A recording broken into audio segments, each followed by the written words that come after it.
toutes et à tous et bienvenue dans cette nouvelle vidéo où je vous donnerai quelques petites astuces et conseils pour réussir au mieux votre brevet de français. Avant toute chose, le brevet de français c'est quelque chose qui se prépare et qui s'appréhende des jours, des semaines, voire des mois à l'avance. En effet, vous avez normalement dû établir des fiches de révision séparées en grandes thématiques, si je puis dire. La thématique grammaticale, à savoir par exemple les accords du participe passé, les homophones, se, se et se, ce, qu'est-ce qu'une nature d'un mot, qu'est-ce qu'une fonction, etc., etc. Et puis il y a la partie conjugaison avec tous les temps verbaux et enfin une partie un peu plus littéraire et méthodologique où vous aborderez les figures de style, les genres littéraires, les registres littéraires, mais également des notions un petit peu plus précises comme comment établir une introduction, un développement, une conclusion au sein d'un sujet de réflexion. Une fois que cela est établi, eh bien, place aux révisions. Vous avez 3 semaines avant le brevet. Essayez d'organiser votre temps de façon à ce que vous puissiez aborder toutes les matières et que vos journées ne soient pas non plus trop longues. Évitez surtout les révisions de dernière minute. Évidemment, le dernier week-end avant votre lundi, ne commencez pas à réviser tout votre cours de français. Depuis septembre, cela ne sera absolument pas productif. Et puis vient le jour J. Lundi 28, vous serez sur votre table et vous aurez 4 heures pour réaliser une étude de document, une étude de texte, une analyse de texte, un sujet de réflexion ou un sujet d'invention, une dictée et une réécriture. Mais avant d'entrer dans le vif du sujet, revenons un petit peu sur la fiche de révision. Comment doit-elle se présenter? Eh bien, c'est très simple, elle doit être très concise et très claire. Elle doit présenter en titre la thématique de votre fiche de révision et ensuite contenir des éléments essentiels. Vous ne devez pas, dans votre fiche de révision, rédiger des phrases complètes ou des paragraphes complets de votre cours. Vous devez avoir compris votre cours et être capable de restituer les informations importantes en quelques mots-clés. Concernant votre sujet, il est divisé en 3 grandes parties.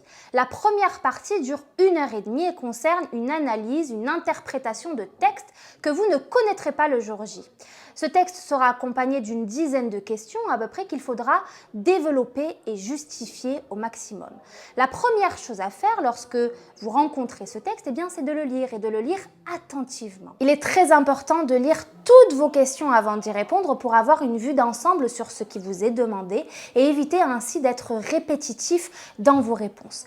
Première étape donc, lire le texte. Ensuite, lire toutes les questions et puis enfin, relire le texte. Lorsque vous commencerez à répondre à vos questions, essayez de lire les questions par couple, c'est-à-dire que vous lirez d'abord la première question, puis la deuxième question avant de répondre à la première question. Ainsi, vous aurez une idée sur la chronologie de votre étude, car gardez à l'esprit que vos questions sont chronologiques au texte, c'est-à-dire que les premières questions concerneront généralement le début du texte, ainsi de suite. N'oubliez pas que vos réponses devront toujours être bien développées, bien rédigées, mais surtout bien justifiées par le texte. La deuxième partie de votre sujet consiste en une dictée qui durera plus ou moins 20 minutes. Soyez attentifs, notamment aux liaisons. Et puis, pour la préparer, je vous conseille de revoir les points les plus importants en grammaire, en orthographe et en conjugaison. N'oubliez pas surtout de vous relire à la fin de votre dictée et de vérifier les accords entre les verbes et les sujets, les accords du participe passé et les accords dans les groupes nominaux entre les adjectifs, les noms et les déterminants. La dernière partie de votre épreuve dure 1h30 et consiste en un sujet d'écriture. Vous aurez le choix entre un sujet d'invention et un sujet de réflexion. Le sujet d'invention d'abord consistera généralement à écrire la suite du texte que vous aurez étudié en amont ou alors à imaginer une fin alternative.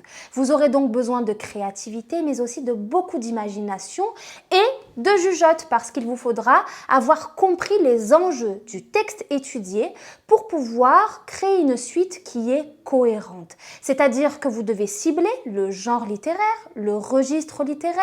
Est-ce que c'est un texte comique? Est-ce que c'est un texte tragique? Est-ce qu'il appartient au théâtre? Est-ce que c'est un récit romanesque? Pour pouvoir être cohérent. Pour le sujet de réflexion, cela demande une méthodologie un peu plus précise.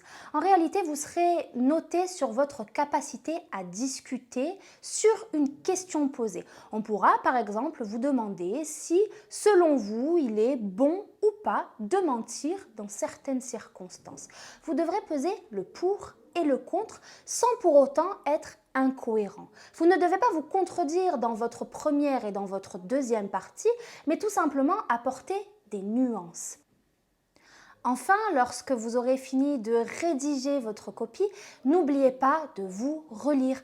Vous passez souvent à côté de la relecture, pourtant c'est essentiel. Vous pourrez repérer les différentes erreurs et les fautes d'orthographe qui pourront jouer en votre défaveur lorsque votre jury vous corrigera.